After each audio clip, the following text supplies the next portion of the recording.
E hoje eu quero falar com você sobre um lar feliz e a esperança que se tornou uma realidade. Glória a Deus. Eu estava meditando essa semana e eu até compartilhei isso com a Deise. Eu falei, nossa, acho que dá para pregar mais umas 3 palavras sobre o livro de Ruth, de tanta lição preciosa, de tanto princípio precioso que tem nesse livro e naquilo que nós temos comido nesses dias. Mas eu quero encerrar hoje com uma palavra que eu sei que vai inspirar o teu coração e quero pedir, eu me sinto um pouco pressionado pelo horário aqui, mas eu quero pedir que você entre comigo nisso, se concentre, porque Deus vai falar com você como falou nas outras oportunidades. Deus falou com você domingo passado aqui? Quantos receberam algo de Deus especial domingo passado? Amém. E você que está aqui hoje, tem expectativa no seu coração para receber algo novo de Deus? Você que está em casa, tem expectativa no seu coração para receber algo novo de Deus? Então feche seus olhos junto comigo e faça uma breve oração. Pai, nós consagramos esse momento ao Senhor. O momento de ouvirmos a Tua palavra e de comermos do Senhor. Já fomos muito abençoados hoje. Já Te adoramos, já entregamos o nosso louvor, a nossa adoração. Já engrandecemos o Teu nome e assim o faremos com constância na nossa vida. Essa é a nossa vida, Te adorar. E agora pedimos que pela Tua graça o Senhor possa falar ao nosso coração. Fala a cada coração, que da minha boca possam sair palavras inspiradas pelo Espírito, palavras que inspirem as pessoas em fé, e que nada que for proferido aqui seja contrário à Tua vontade, à Tua palavra, mas mais do que isso, seja preciso para o tempo presente, seja preciso para a necessidade presente da Tua igreja. Eu oro no nome de Jesus. Amém. Amém? Glória a Deus. Warren Wiersbe, ele afirma uma coisa muito correta na minha visão a respeito do livro de Ruth. Ele diz que Ruth é mais do que o relato de um casamento de uma estrangeira, uma moabita, rejeitada, com um israelita respeitado. É mais do que a história romântica de um cara que tinha o seu respeito na nação, com uma mulher que vinha sem nenhuma condição, rejeitada pela sua terra. Ela é na verdade, um relato, um retrato do relacionamento de Cristo com a igreja. Essa relação, esse casamento de Boaz com Ruth é um retrato disso. Tenho certeza que você pegou isso na semana passada. O casamento, ele é um estado de honra na vida das pessoas. É honroso ser casado, é honroso ter um bom casamento. Ele foi instituído por Deus e o propósito do casamento, dentre outras coisas, é que o homem sim, a mulher sim, sejam felizes. Deus não nos criou para a infelicidade, tampouco criou o casamento para ser parte da infelicidade do ser humano. Não, Deus deseja que os casamentos sejam felizes. O casamento, apesar disso, ele está sendo muito ameaçado, especialmente nos nossos dias, por muitos inimigos. Casamento é uma instituição ameaçada nesse tempo. Faça apologia ao divórcio, faça apologia à separação, casamentos mais famosos, né? A gente vê muitos casamentos assim. Recentemente estava vendo aí a história de um casal jovem, casou, ficou 2 meses casado, separou. Casamento cheio de pompa e circunstância, com toda a mídia, duram pouco. Perdeu-se muito o valor da essência do casamento. Multiplicam-se cada vez mais casos de infidelidade conjugal, o número de divórcios está sempre crescendo, poucos casais estão dispostos a enfrentarem de fato o desafio da vida a 2, porque o casamento, ele reserva para nós alguns desafios por nossa causa mesmo. Nós acabamos de sair de uma série de palavras sobre o ego transformado, e o nosso ego muitas vezes é responsável por transformar aquilo que deveria acontecer na nossa vida em desafio. Aquilo que devia ser orgânico, que acontecer de maneira bíblica, de acordo com a palavra de Deus, se tornam desafios por causa do nosso ego. É muito interessante pensarmos por esse aspecto. Mas o casamento, aleluia, foi planejado por Deus para ser fonte de alegria. Não um flagelo para a alma, mas fonte de alegria. O cônjuge deve ser um aliviador de tensões e não um torturador emocional. O marido, a esposa são aliviadores de tensões uns dos outros. Nunca devemos ter o papel de torturadores emocionais daquele ou daquela que o Senhor nos deu para casar. A vida conjugal, então, ela deve estar firmada num fundamento sólido, firme, que é o puro amor que vem do Senhor, e não sobre os fundamentos esburacados, como areia movediça, talvez, de terreno não tão sólido assim, de uma paixão carnal. Nós precisamos ter o nosso relacionamento conjugal firmado nisso. E eu quero falar um pouco sobre essa felicidade no lar. A palavra lar para mim significa muito mais do que casa, do que casamento, do que relacionamento conjugal. Deus deseja que nós tenhamos lares, diga comigo, lares. Lares felizes. Deus planejou isso para nós e isto é possível acontecer. Sabe, marido, seja um aliviador das tensões na sua casa também. Sabe, esposa, seja uma aliviadora das tensões.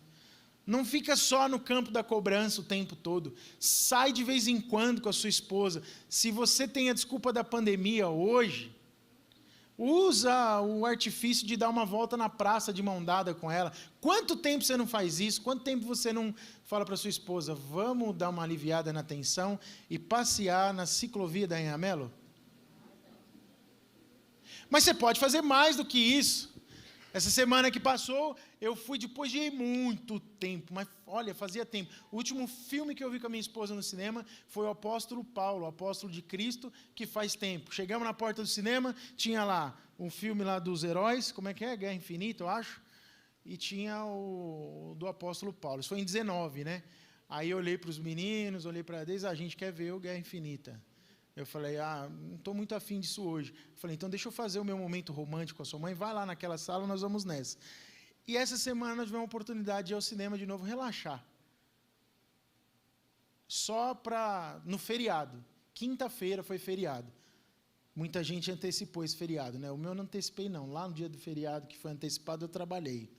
Aí eu me dei o direito de tirar. E aí eu vou falar para você, deu uma aliviada na minha tensão. O casamento é isso também.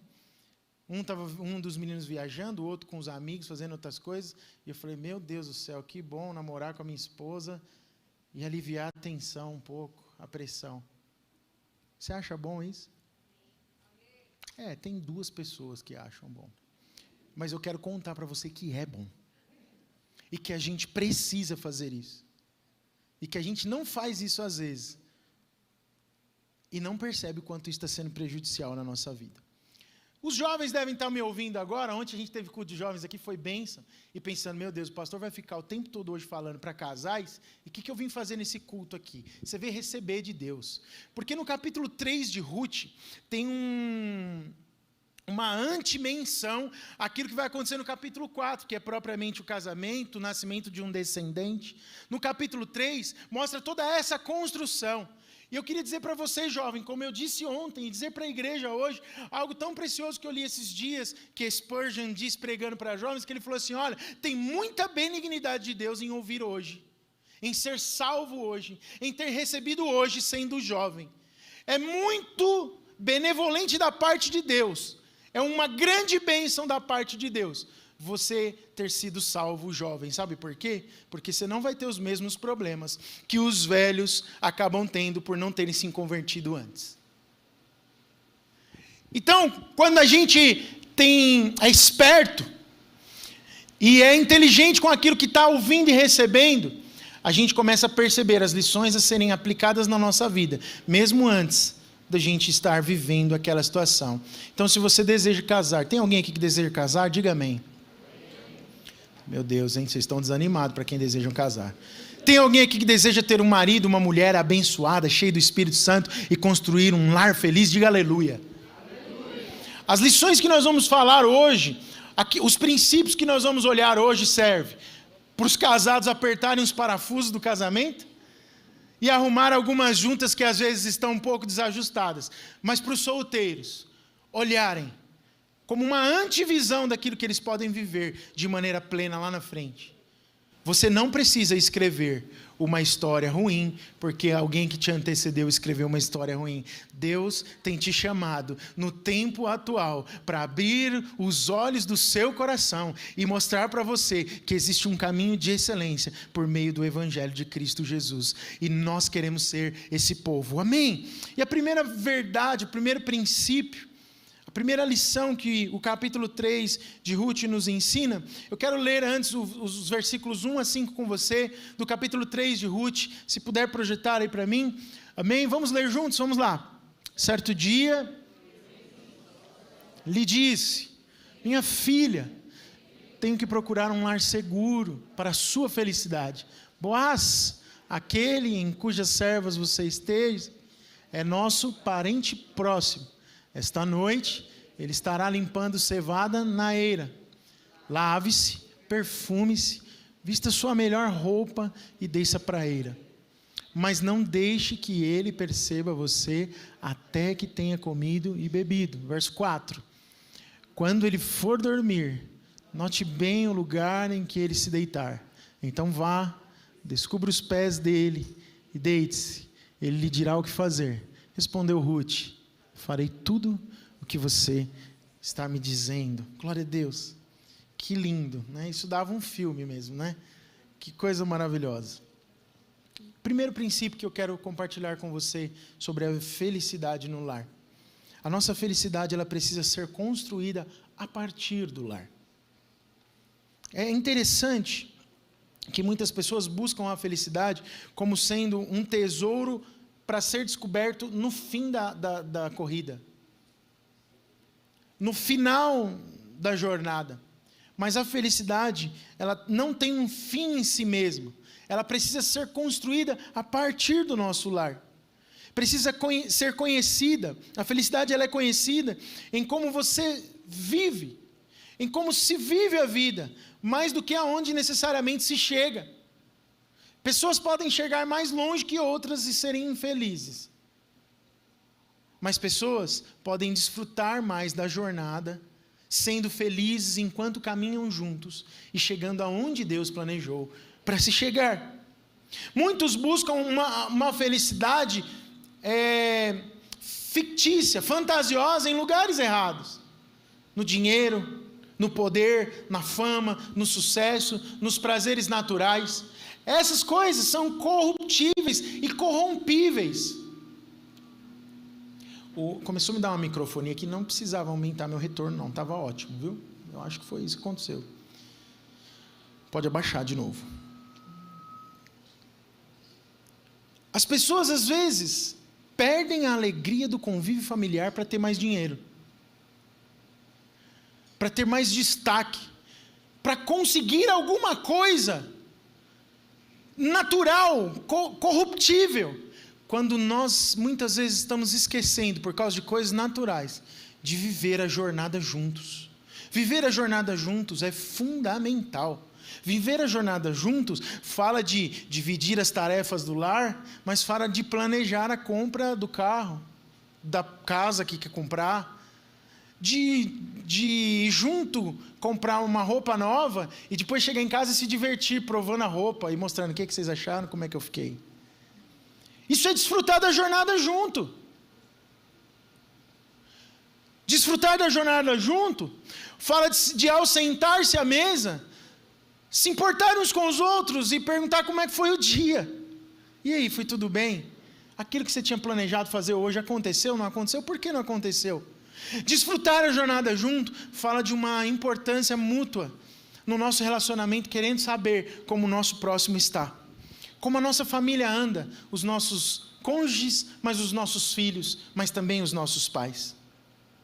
A felicidade, então, ela não tem um fim em si mesma, mas ela é construída a partir da nossa casa. Faça a sua parte nisso.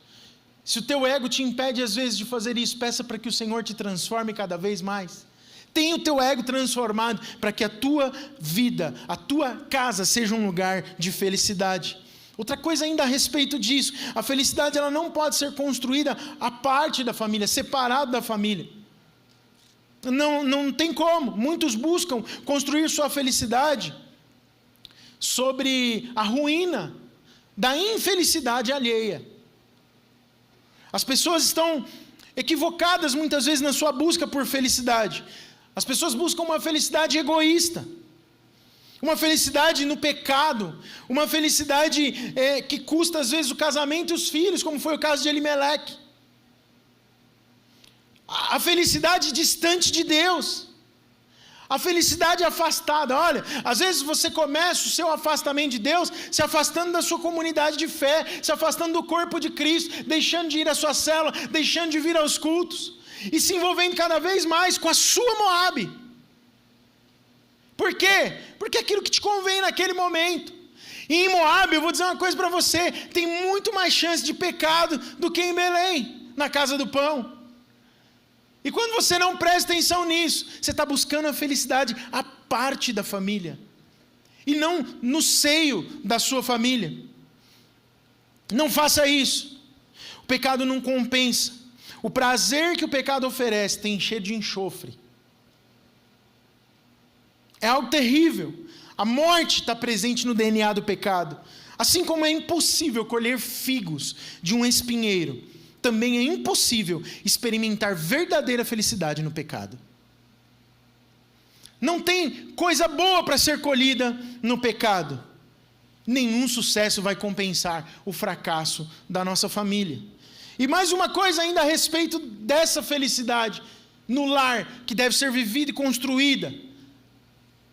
As pessoas mais felizes são aquelas que entenderam que não se constrói a felicidade com o sacrifício da sua própria família.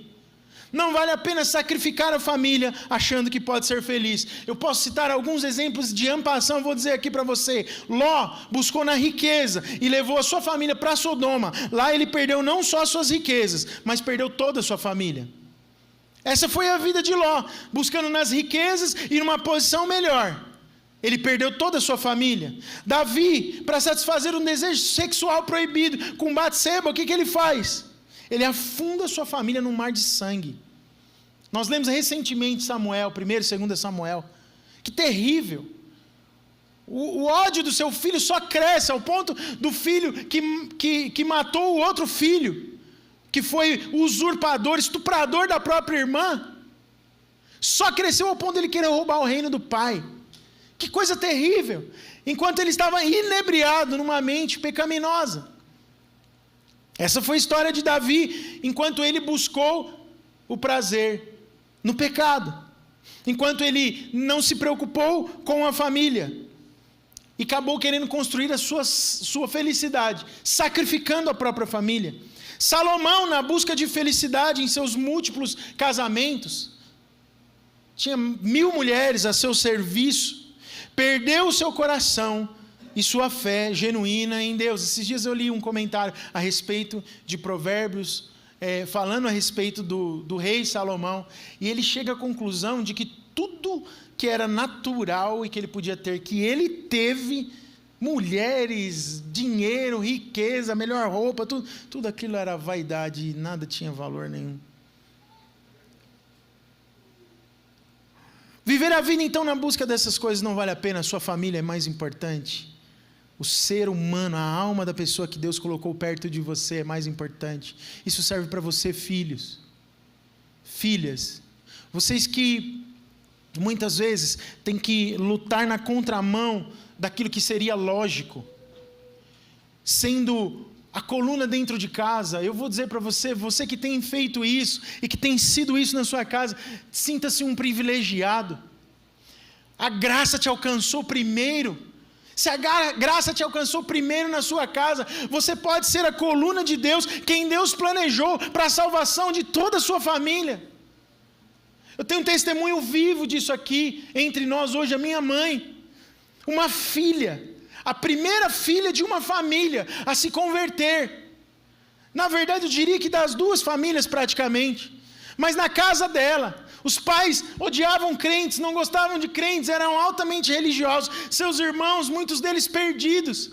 Mas o Senhor um dia salvou. E ela, na sua posição de filha, depois casada, ela entendeu que ela podia ser luz na sua casa. Ela entendeu que não valia a pena sacrificar a família. E ela amou Jesus amando a família. E o Senhor alcançou todos. A felicidade na nossa casa se encontra dessa forma, na nossa casa. Uma outra coisa que é uma lição importante que a gente tira nesse texto do capítulo 3, é que as frustrações do passado não podem impedir a felicidade no lar de hoje. E nós buscamos nisso muitas vezes a justificativa. Frustrou-se com alguém no passado, está amargurado, não libera o perdão, não faz o que precisava ser feito, fica patinando. Você quer ver uma coisa triste? É crente, cascudo, carrancudo, crentossauro, manja crentossauro? Tipo eu, assim, converteu-se com 5 anos, está com mais de 40, está na igreja, mas que não perdoa, que não tem a vida livre, que não perdoa assim, não perdoa o pastor, não perdoa o marido, não perdoa ninguém. Vive a vida amargurada. Permite que as frustrações do passado te tornem infeliz hoje. Deus está falando com você nessa manhã. É tempo de se ver livre dessas coisas carrancudas que fazem sua vida triste e infeliz. Ele quer transformar o seu lar num lar feliz. Se livre desse peso da falta de perdão e da amargura no seu coração. Perdoe quem te fez mal no passado e seja feliz e leve. As tragédias do passado podem sim produzir grande amargura na alma, mas elas não podem ser responsáveis pela nossa infelicidade no tempo presente. Noemi partiu de Belém feliz e voltou amarga. Você viu isso? Nós vimos isso enquanto meditávamos durante toda essa série. As tragédias do passado podem embaçar a nossa percepção espiritual. Ela viu Deus de uma maneira errada. As tragédias do passado, elas não são permanentes. E apesar de às vezes o diabo querer usar das frustrações nossas para embaçar a nossa vista, quando nós olhamos para um Deus criador, amoroso, pai e bondoso, as tragédias não são para sempre, as crises passam, elas não são permanentes, e Deus, aleluia, está nos dando vitória no tempo presente. Nós só precisamos enxergar. Desembaça suas vistas, livre-se da amargura. A felicidade não está apenas em ter um cônjuge, a felicidade está em ter um lar. Deus quer que nós tenhamos um lar. Outra lição preciosa: a felicidade do lar precisa ser edificada sobre o firme fundamento que é o Senhor, o nosso Deus. Você vê isso no verso 10 do capítulo 3. Eu não vou ler todos os textos aqui para eu conseguir um pouco mais rápido. Mas a felicidade de Ruth está no fato de que ela converteu-se primeiro a Deus, para depois buscar um marido, para depois ter um casamento. Você vê isso acontecendo lá no capítulo 2 e no verso 10 do capítulo 3. Ruth era moabita. Ela era uma adoradora de um deus estranho chamado Camus. Ela não conhecia o Deus vivo, mas ela volta de Moabe junto com a sua sogra. E logo que o seu marido morre, que o seu marido Malom morreu, ela volta com a sua sogra para Belém. E ela se converte ao Deus vivo. E a declaração da conversão de Ruth está no versículo 1, no versículo 16 e 17 do capítulo 1, que diz assim: aonde quer que tu fores, irei também. Aonde quer que pousares, pousarei. O teu povo é o meu povo, o teu Deus é o meu Deus. Ela teve uma experiência com Deus vivo. Onde quer que morreres, morrerei, e ali eu serei sepultada. Faça-me o Senhor o que bem lhe aprouver. Ela, além de reconhecer o Deus vivo, ela diz: Ele é o meu Senhor, e Ele faz em mim o que Ele bem entender. Se outra coisa que não seja a morte me separar de ti. Uau! Que oração de conversão preciosa, de alguém que não estava preocupada em simplesmente em ter um marido, mas ela primeiro se converteu a Deus, e a felicidade dela está no fato de que ao buscar em primeiro lugar o Senhor, ela não apenas encontra um marido, mas ela encontra um remidor, ela encontra alguém muito bondoso, benigno, que vai amá-la e que vai construir com ela um lar. Quando você ama a Deus, Deus não te deixa na mão. Quando você entrega o seu caminho ao Senhor e você se rende a Ele, por isso a importância do que eu acabei de falar para você, jovem, moço e moça. Amar a Deus é a chave para o teu sucesso profissional, para o teu sucesso emocional, para que você seja feliz e abençoado em tudo que você fizer. Sabe por quê? Porque se você entrega todo o teu caminho ao Senhor, confia e descansa nele, Ele vai fazer tudo que você precisa para ser feliz. É nele que você vai encontrar a felicidade. Não é numa boa faculdade, apesar de que é bom fazer uma boa faculdade. Não é no emprego em que você vai ser indicado por alguém. Não é em bons investimentos financeiros. Tudo isso é bom, pode acontecer.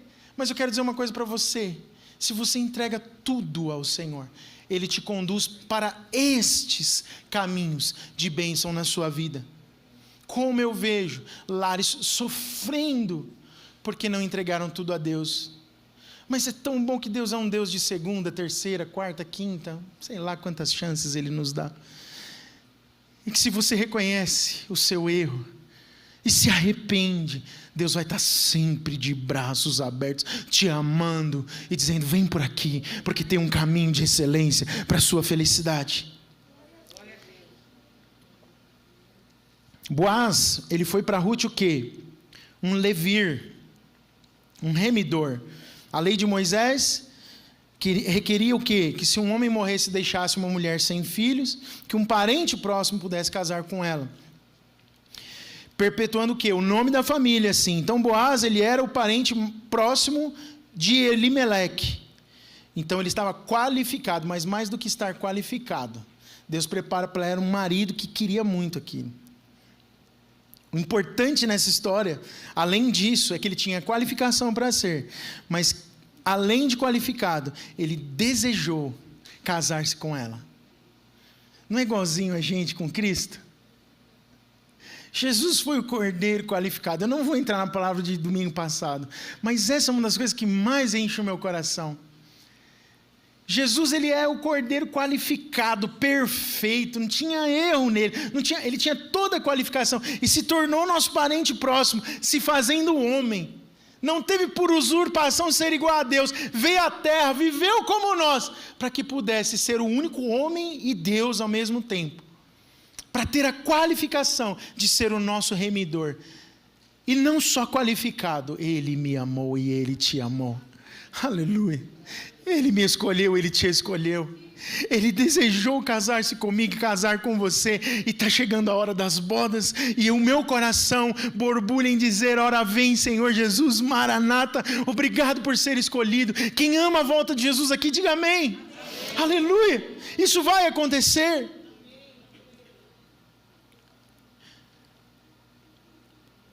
Não permita então que as frustrações do passado impeçam a sua felicidade no lar. Mas a felicidade no lar, ela precisa ser edificada sobre o firme fundamento que é o Senhor. Deus primeiro. Diga comigo: Deus em primeiro. Diga as coisas de Deus em primeiro. O prazer na presença de Deus em primeiro. A minha vida com Deus em primeiro. Glória a Deus. Uma outra lição preciosa, no verso 11 ainda do capítulo 3, a felicidade no lar, ela precisa passar pela integridade dos cônjuges. Veja os atributos de Ruth, os atributos de Boaz. Veja como eles eram, como eles caminhavam, como eles agiam. Eu anotei algumas coisas aqui. Está tudo espalhado no livro inteiro, no capítulo 1, no capítulo 2. Ruth é uma mulher que se converte ao Deus vivo. Primeira qualificação. Ela busca abrigo debaixo das asas de Deus. Você vê isso no verso 12 do capítulo 2. Como Abraão deixou sua parentela, ela deixa a parentela dela e vai para o lugar onde Deus a levou. Ela é uma mulher trabalhadora. Você também deve ter visto isso semana passada. Uma mulher que se dedicou ao trabalho, foi fazer o que era preciso. Tinha um lindo relacionamento com a sua sogra, que se tornou como uma mãe, uma mentora, uma discipuladora. A fama de Ruth precedeu Ruth em Belém. Ruth era uma mulher leal, mulher de bom testemunho, e toda a cidade sabia disso. Você vê isso no versículo 11 do capítulo 3. E quais eram as qualificações de Boaz? Nos versos 8 a 10 do capítulo 3, eu também não vou ler, mas diz assim, olha: Boaz, primeiro, ele era um homem íntegro. Diga comigo, íntegro. Você deve ter lido já. Se não leu, leia na sua casa o capítulo 3 inteiro. Mas uma mulher jovem, bonita, bem vestida, perfumada, que está aos seus pés à meia-noite, vem deitar cheirosa e deita aos seus pés, sem ninguém ver, ninguém viu aquilo. Se ele não fosse um homem íntegro, ele teria usado daquela situação e talvez até abusado dela, feito o que não deveria ser feito. Ser íntegro é manter fiel os seus princípios, manter-se fiel aos princípios que você recebeu da palavra de Deus, quando ninguém está vendo. Isso é integridade. Ninguém está olhando, e você se mantém íntegro naquilo que você sabe que é um princípio importante para você, cristão. Ser íntegro, dentre outras coisas, é saber lidar com a vulnerabilidade de outras pessoas. Vira e mexe, tem pessoas vulneráveis do nosso lado, e nós precisamos ser íntegros. Ruth estava vulnerável, indefesa, mas ele foi íntegro, ele permaneceu. Muitos manipulam e exploram, mas ele permaneceu. Tiram vantagem da fraqueza dos fracos. Ela era uma mulher fraca, enfraquecida, mas Deus honra os íntegros, que não abusam da sua condição por causa da fraqueza dos outros. Ah, como isso é lindo. Outra coisa que ele era, além de íntegro, ele era generoso. Diga comigo, generoso. Nos versos 15 e 17 do mesmo capítulo, Boaz, ele faz mais do que a lei exigia. Ele não dá só os restos. Ele permite que Ruth volte para sua sogra com as mãos cheias. Ele fala para os empregados dele o quê? Deixa cair umas coisas boas. Deixa cair umas espigonas. Deixa cair coisas boas, porque aquela moça lá, ela vai vir e vai pegar, e eu quero abençoar a vida dela. Ele era generoso com o seu coração. Olha que atributo. Que coisa maravilhosa. Já pensou, moça, ser casada com um homem assim? Que vai falar para você assim, eu estou com uma vontade hoje de comprar um vestido novo para você no shopping. Vamos? Oh, aleluia.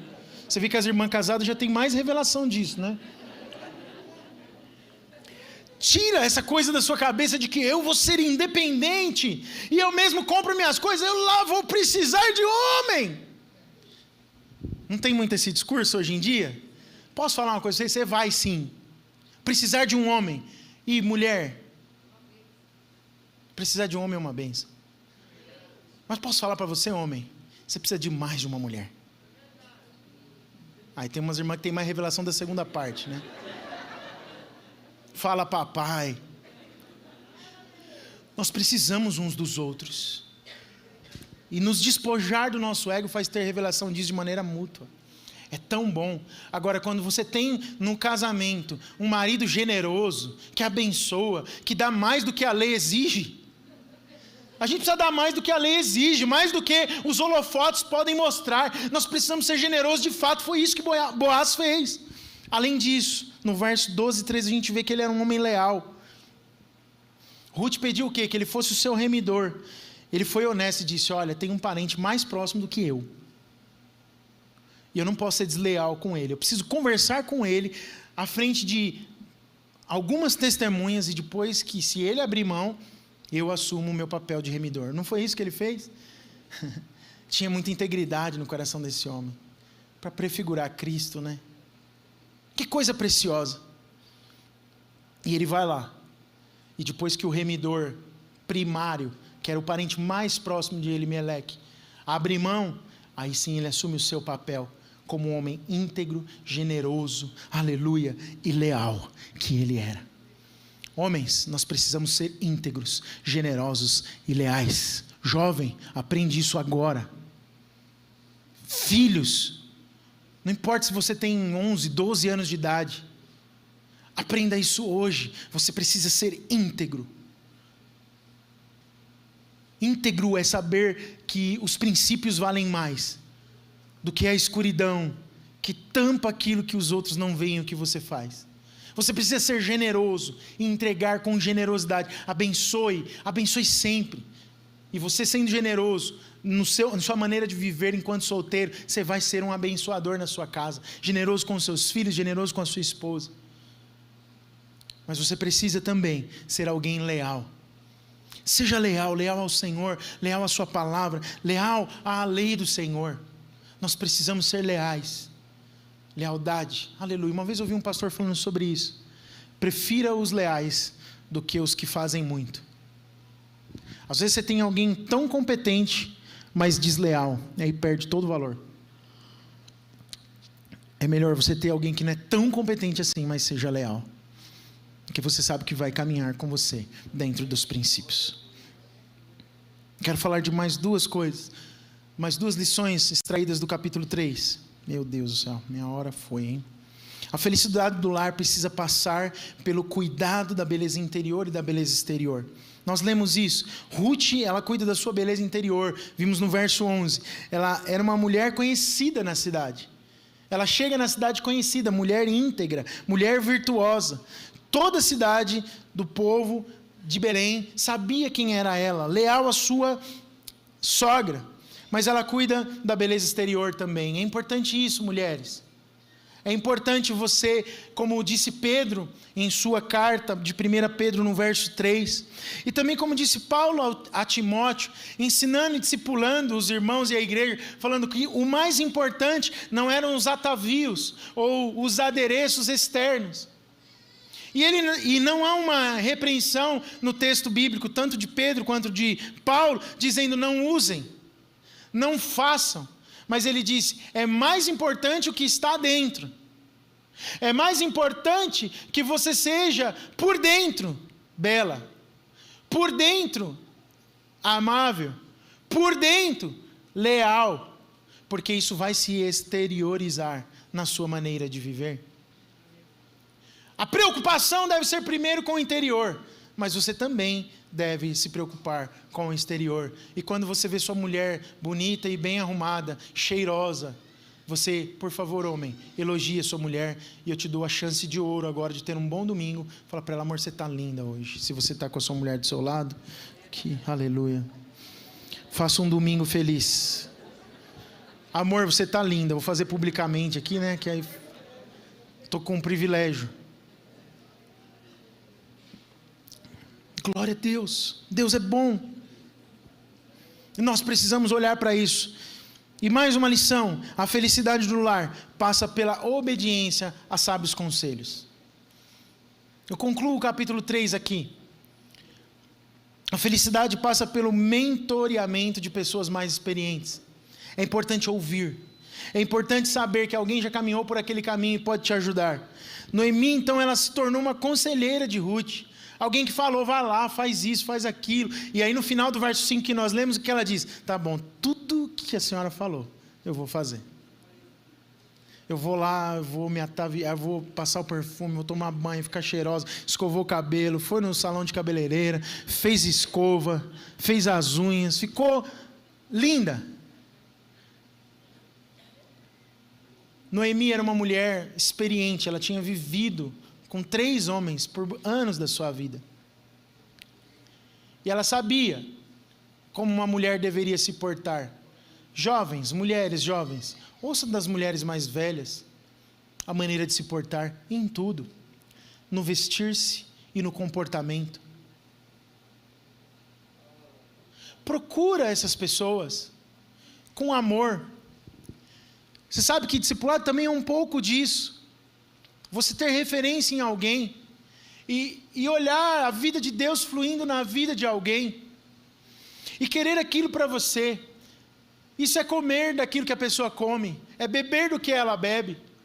Moças, deem valor a isso. A gente vive uma geração sem referências. Eu não vou dizer órfã, mulheres órfãs de mãe, não. Temos muitas mulheres, moças, jovens, adolescentes, mulheres mais maduras até, que estão sem referência de mulheres. Mas existem mulheres no nosso meio que podem servir de mentoras, de conselheiras, de mulheres de Deus, espirituais. E você sabe quem são essas mulheres. Procure-as. Fale com elas. Se renda.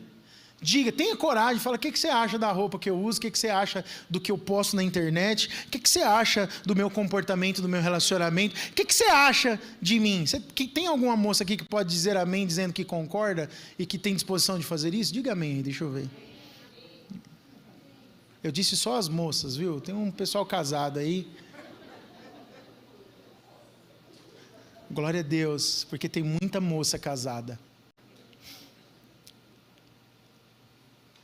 Sabe? A gente precisa abrir o nosso coração para receber de quem já caminhou as milhas que nós estamos começando a caminhar. Rapazes, ouçam de homens de Deus, seus mentores, os bons conselhos. A felicidade na nossa casa passa por dar ouvidos e obedecer a bons conselhos. No verso 5 a gente vê a obediência de Ruth. E eu não canso de falar isso aqui. O grande fruto da nossa fé é a obediência. Obediência é fruto de fé. Quando você tem disposição de obedecer, isso é um fruto daquilo que você crê, daquilo que você tem recebido. A humildade e o recato de Ruth. Nós vemos isso no verso 9. Quando ele pergunta para ela, ela responde: a tua serva. Que coração precioso, que coração humilde. A confiança de Ruth em Deus, no verso 10, ela não sai correndo atrás de qualquer pessoa para se casar. Ela espera em Deus e ouve um bom conselho. O descanso dela na promessa que recebe de Boaz. Boaz empenhou sua honra, sua palavra, e de que cumpriria os desejos do coração dela. Algumas coisas precisaram ser feitas antes, mas a promessa foi cumprida. E a paciência, o amor verdadeiro, sabe esperar. Amor de verdade espera. Se o teu namorado não sabe esperar algumas coisas, ele não te ama.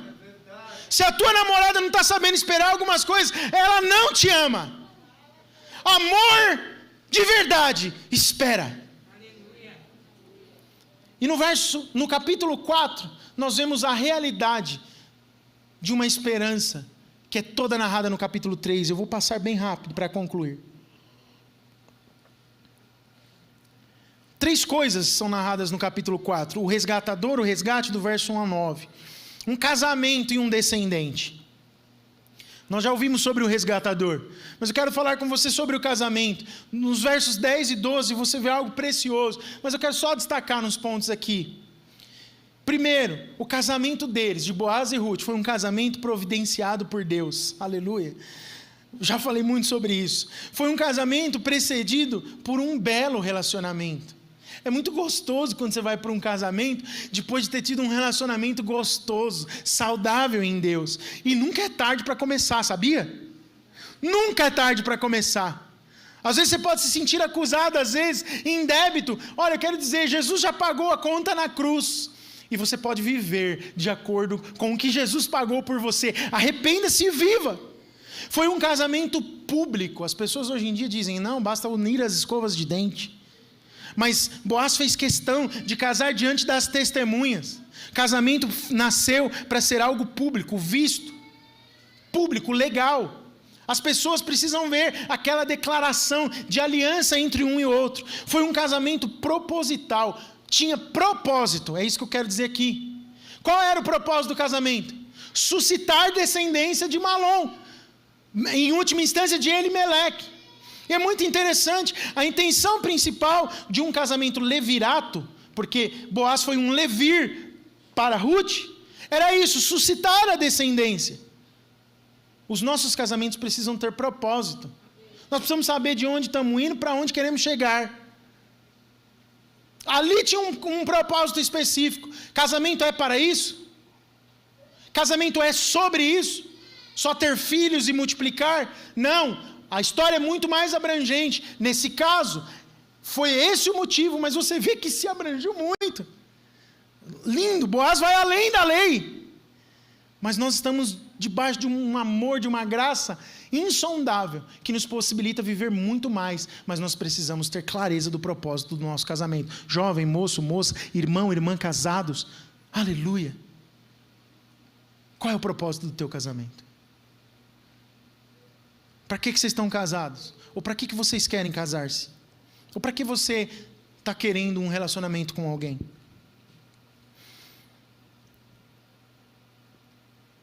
O casamento de Boaz com Ruth, ele é movido por amor e guiado por um profundo gesto de altruísmo à família de Elimeleque. Ele podia simplesmente fazer como o outro remidor. Isso não tem a ver comigo. Mas ele amou aquela mulher. E ele cumpriu o papel dele. E ele tinha um propósito claro sobre aquilo. Foi um casamento abençoado pelas testemunhas, pelos anciãos da cidade.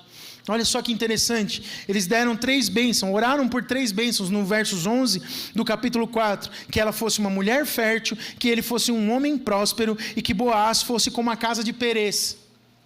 Olha que interessante essas 3 coisas. Primeiro, que ela fosse uma mulher fértil.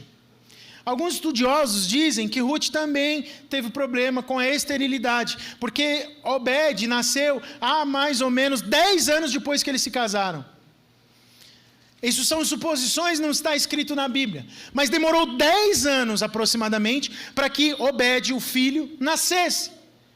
Mas enquanto recebiam a bênção para o seu matrimônio, a igreja, a congregação, os líderes oraram para que ela fosse uma mulher fértil. Tinha um propósito ali naquela história.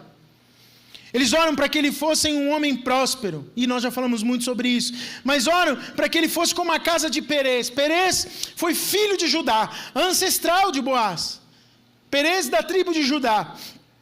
E principal, ouça isso, tronco da tribo que trouxe ao mundo Davi, o rei, e o Messias, o Salvador do mundo, o nosso remidor. Uau!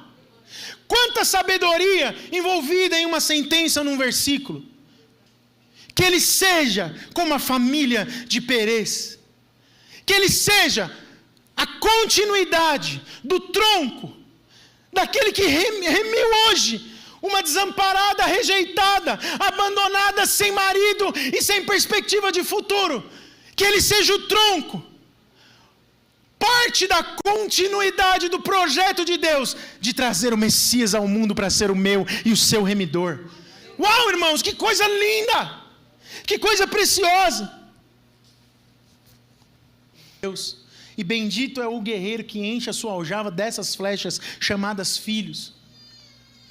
O descendente é visto como um presente para a sua própria família. Você vê isso ao longo do capítulo 4. Mas John Piper faz um comentário interessante sobre isso. E ele diz que o foco nos versos 14 a 17 não é sobre Ruth, nem sobre Boaz, mas sobre Noemi. Por quê? Olha que interessante. O texto ali não está falando necessariamente sobre Ruth ou Boaz, ou sobre o seu descendente, mas sobre Noemi. Porque ela voltou para Belém como? Amargurada. Saiu feliz e voltou amargurada. Não foi feliz. Ela voltou para Belém pobre, não próspera. Ela voltou para Belém olhando para o Deus como um inimigo. Deus me odeia. Deus não me abençoa mais. E não como um ajudador. Ela volta para Belém vendo Deus como um flagelador e não como um consolador. Mas Deus muda a história. E a história que começa em morte termina com o nascimento de um descendente que aponta por Cristo Salvador. Deus estava mostrando para Noemi que o que ela pensou sobre Deus não era verdade, era mentira. E as mulheres falam algo lindo no verso 17 do capítulo 4.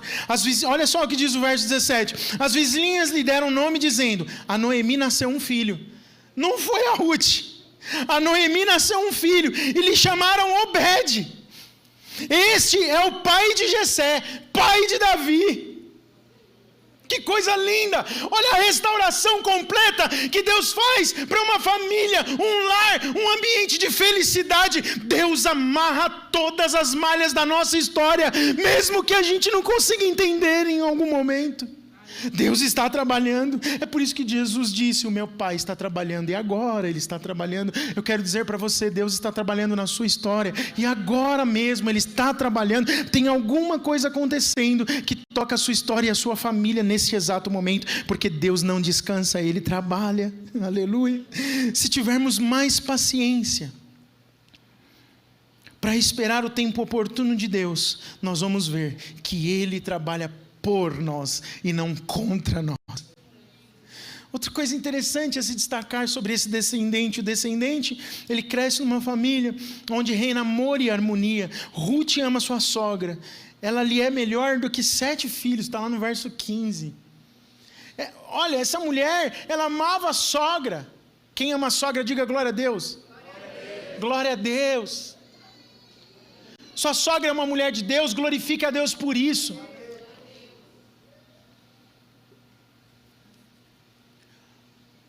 precisamos quebrar esse paradigma, né, de que sogra é a cobra, que morde, que pica, que machuca. Vamos começar isso pela igreja. Vamos fazer da igreja um ambiente de luz e modelo para o mundo. Nós vamos viver felizes com as nossas sogras, aleluia. Aí parece que eu mexi numa ferida agora, né? Meu Deus, mas ame a sua sogra. Noemi, ela cuida do seu neto sem qualquer ciúmes de Ruth. Tem paz nesse relacionamento.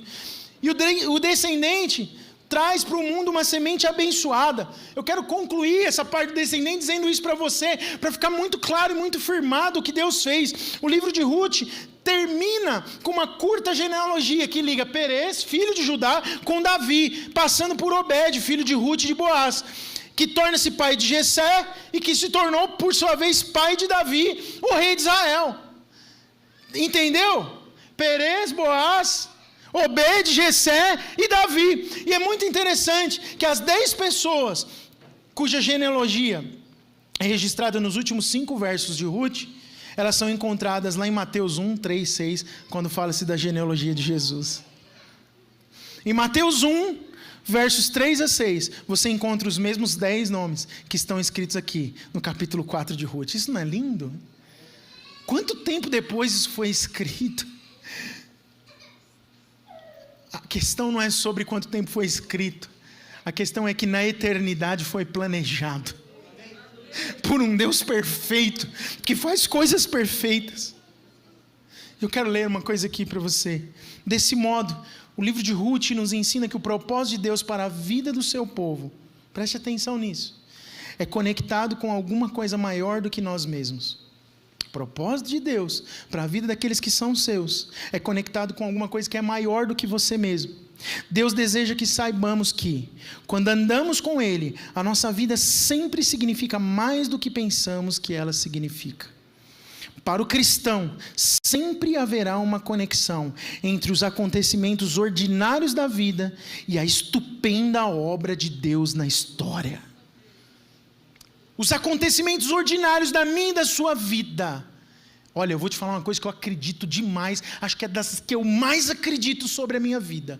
Os acontecimentos mais simples e pequenos do meu cotidiano, eles me ligam a uma estupenda obra, projetada, programada, planejada por Deus na história, na vida da humanidade. Eu faço parte disso. E você? Eu quero dizer para você, isso tem a ver com você. Se você é cristão e ama Jesus, isso tem a ver com você. Nós não podemos abrir mão dessa verdade. E eu quero concluir a palavra falando 4 coisas para você. Primeiro, a providência carrancuda vai revelar sempre uma face sorridente. John Piper disse no seu livro O Sorriso Escondido de Deus o seguinte: por trás de toda providência carrancuda esconde-se uma face sorridente. Se a coisa está feia agora, eu quero que você saiba, tudo contribui para o bem daquele que ama a Deus. Se alguma coisa não está bem, a face sorridente de Deus vai ser revelada para você em algum momento, se você o ama, se você o serve. A noite escura da tua prova vai se transformar numa manhã gloriosa de esperança. O capítulo 3 é uma noite é um momento de muita esperança no futuro. E o capítulo 4 é a realização, é a realidade daquilo que se esperou ansiosamente, de uma noite escura terrível vivida nos capítulos 1 e parte do capítulo 2. Deus, aleluia, é quem escreve o fim da história. Segunda coisa, as impossibilidades humanas tornam-se realidade pela ação divina. John Bunyan, ele escreveu o livro O Peregrino, um livro famoso. Ele disse assim: há momentos em que olhamos para frente e nada enxergamos, senão pontes estreitas, vales profundos e abismos imensos. Nessas horas, sentimos-nos fracos, desanimados e chegamos até mesmo a lavrar a nossa sentença de derrota. Uau! Tem hora que na vida tudo parece que se fecha e a gente só vê vazio e desespero. Mas as impossibilidades humanas tornam-se a realidade de Deus por causa do seu próprio poder e da sua ação na nossa vida. Deus continua levando o pobre da pobreza para a riqueza. Ele levanta do monturo e faz o pobre se assentar entre príncipes. Ele continua fazendo a mulher estéril ser alegre mãe de filhos. Penúltima coisa que eu quero falar: o fim da linha na perspectiva humana pode ser o começo de uma linda história traçada por Deus na eternidade.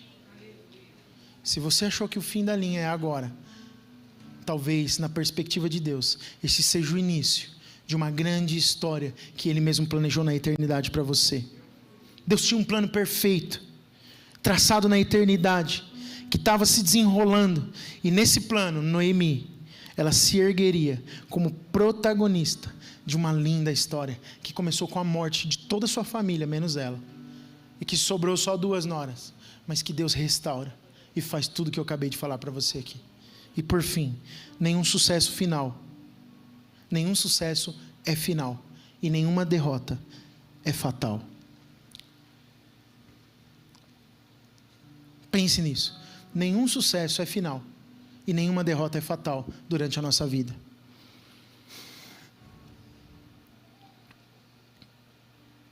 Tanto o sucesso quanto o fracasso são coisas passageiras. Saiba disso. Uma hora você está por cima, outra hora você está por baixo. Tem até música que fala disso. E é verdade. Nenhum sucesso é o fim da linha e resolve toda a sua vida. Mas também nenhuma derrota é fatal que te faz morrer para sempre. Não deixe se embriagar pelo sucesso quando você for bem-sucedido. E nem ser derrotado pelo fracasso. Deus é quem dirige o nosso viver. E em todas as coisas Ele tem as suas mãos poderosas. Nós não podemos nos envaidecer com o sucesso, mas também nós não precisamos nos desesperar com o fracasso. Quando nós pensamos de alguma forma que chegou o fim da linha para nós, Deus, Ele abre uma nova porta de esperança. E a esperança que nós podemos ter em Deus, ela torna coisas impossíveis reais na nossa vida. Fique de pé no seu lugar.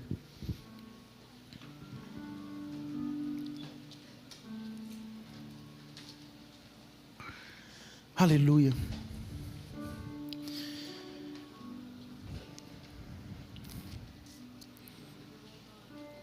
Vamos cantar essa canção que o Heitor está tocando. Enquanto você canta, pense na sua história agora. Pense como está a sua família. Está feliz, está triste, está turbulenta, está desanimada. Tem muita derrota nesse momento. Não é o fim da história. Pense sobre essas coisas. E comece a entregar ao Senhor. Veja se é necessário da tua parte algum arrependimento pessoal no dia de hoje. Deus quer fazer algo novo na sua vida. Um tempo novo está chegando, irmãos. Aquilo que Deus tem falado ao nosso coração, tem ministrado forte ao meu coração, me faz dizer para você, um tempo novo está chegando. Parece que a gente tomou um knockdown, caiu e não está conseguindo levantar. Mas eu quero dizer para você, um tempo novo está chegando. Muitas coisas vão se fazer novas e diferentes. E Deus está fazendo isso no meio da igreja, por meio de você, mudando o seu interior, mudando a sua própria alma, e Ele vai usar você como um fator de mudança. Qual é a sua resposta no tempo da escassez?